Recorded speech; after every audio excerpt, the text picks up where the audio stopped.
Welcome to our stay of Butlin's Bognor Regis. We stayed in the Wave Hotel, which featured this beautiful reception area.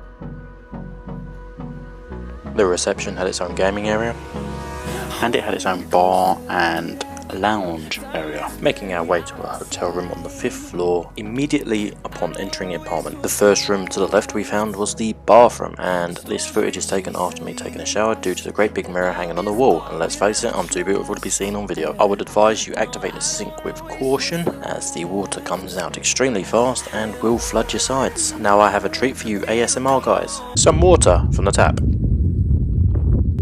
Now the bathroom features the basic stuff. It has a toilet, it has toilet roll, toilet is very low, bear in mind. The towels will be changed every Sunday and Wednesday depending on when you visit, and it has a shower / bathtub. Turn the shower on, it'll act like it wants to rip off your skin, but it's actually quite soothing once you get in. And again, for you ASMR guys. The next room we have is the kids' bedroom, featuring a top bunk and a lower bunk. These beds also feature a nightlight, which I'm trying to switch on here. There we go, got it on. Both bunks also feature TVs. We had 2 remotes, one didn't come with batteries, but don't you worry. Both remotes work on both TVs. And we have some storage opposite the bed. In the main bedroom, we had a TV featured on the right. We also have some cupboards. In this first cupboard, we have a kettle with some coffee. We also have a light we can turn on and off, so they replenish their stock when they do the room. We also have a fridge for your chilled goods. In the next cupboard along, we have some hanging storage. We also have a top shelf, as well as a safe, which is quite easy to use, ironing board with iron. The safe also features a light, which is quite handy. In the last cupboard, we just have some storage. And then we have the double bed with a very soft mattress. Don't know about you, I prefer something a bit more firm. There's that TV I mentioned, 2 chairs and a table. And we have another little sitting area where you can dry your hair, do your makeup, and look at yourself again. We have 2 chairs and a table, and a lovely view of some trees in the car park. Now let's talk about food. We went for the premium dining plan, which means our restaurant was the Deck restaurant, which was located just opposite the hotel, and that's the Deck, so it's literally just a walk across the way. I do believe this is the only hotel that doesn't actually have a restaurant built into it. Now, I didn't get any footage from inside the restaurant, so here's a very blurred picture I found on Google. Now, the baby food was lacking, there wasn't much variation on that. We had the Heinz cream porridge, and we had the piccolo apple and raspberry, apple banana and blueberry, tomato and mozzarella spaghetti. There was one other flavour, but I can't remember what it is. The breakfast remained mostly the same. You had your basic fry-up stuff, you had your cereals, you had your toast, pretty much anything you could want for breakfast. And the dinners did rotate, but I struggled with dinners. You had your curries, you had your chips. On the kiddie stuff, you had sausages, you had pizza. There was a live burger cooking station. For lunches, we did go to the traditional fish and chips. Very nice. That sausage was very small, and portion size was small, but you sort of expect these things. Didn't go to the diner. We did walk past it. Was tempted to go in, but we didn't. The firehouse grill did look very busy. Did see a lot of people going in and out of there. Didn't actually pay a visit to that one. Papa John's. Now Lily doesn't like pizzas, so that was out of the option for pizza. Burger King. It is Burger King. We had that for lunch. Costa Coffee. You want a coffee? This was located inside the main tent. We also had Subway for lunch, which is also located in the main tent next to Burger King. Next to Chopsticks, actually. Chopsticks look quite nice. Every time you walk past, it smelled beautiful. So, let's head on to the fairground area. The fairground is located in this area here.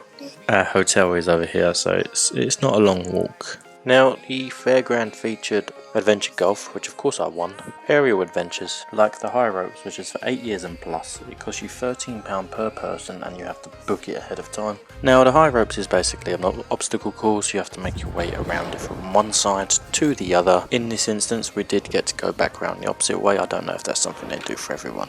And then we have the zip wire, which is for 8 years and plus and costs you £10 per person. Now the zip wire does exactly what it says on the tin. You zip wire from one end of the park to the other. Here is some footage of someone going down the zip wire who wasn't so willing.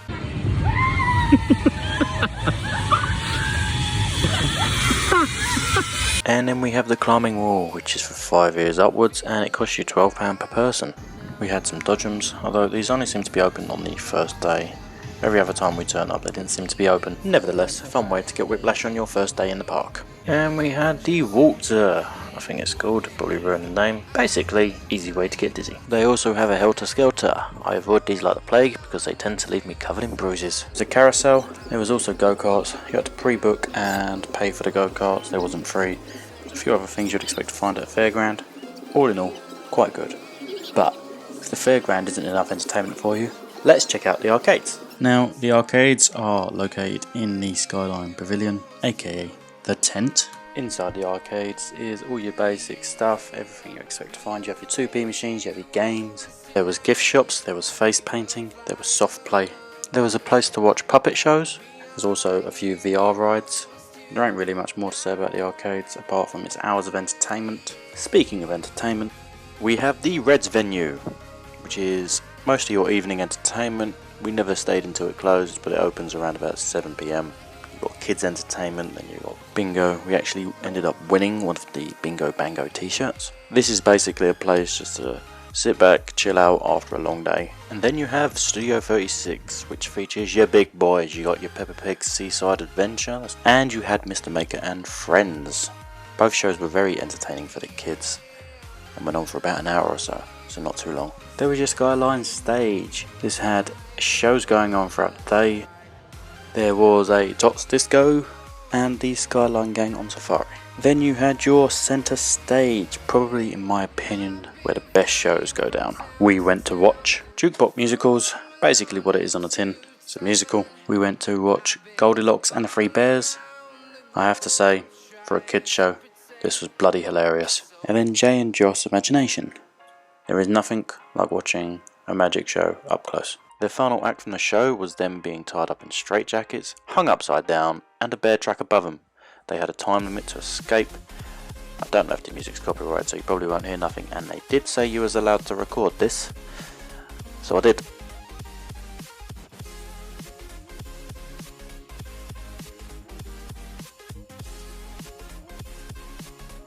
And then there's swimming.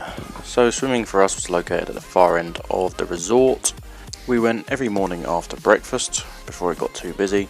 There was a kiddie pool, there was numerous slides, there was a Helter Skelter, there was even a slide that went outside the building, although this closed after the first day that we went there. Apparently something was wrong with it. I went on it once and didn't go on it again because I had to push myself the whole way down the slide.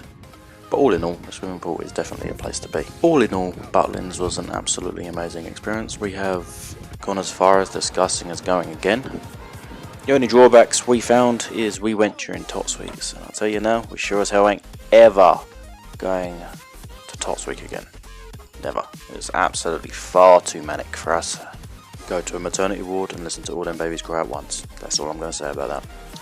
The selection on baby food I think could also be improved, and the dinners for me, I mean, I'm a fussy, but for me I struggled with dinners quite a lot, and I like your standard I wouldn't go during half term. The price is almost triple, and I'd rather spend that money going abroad, to be fair. During term time the price is definitely worth it for me. I would without a doubt recommend anyone to go. The entertainment there is phenomenal, next to none. I've never been to a place so good for entertainment.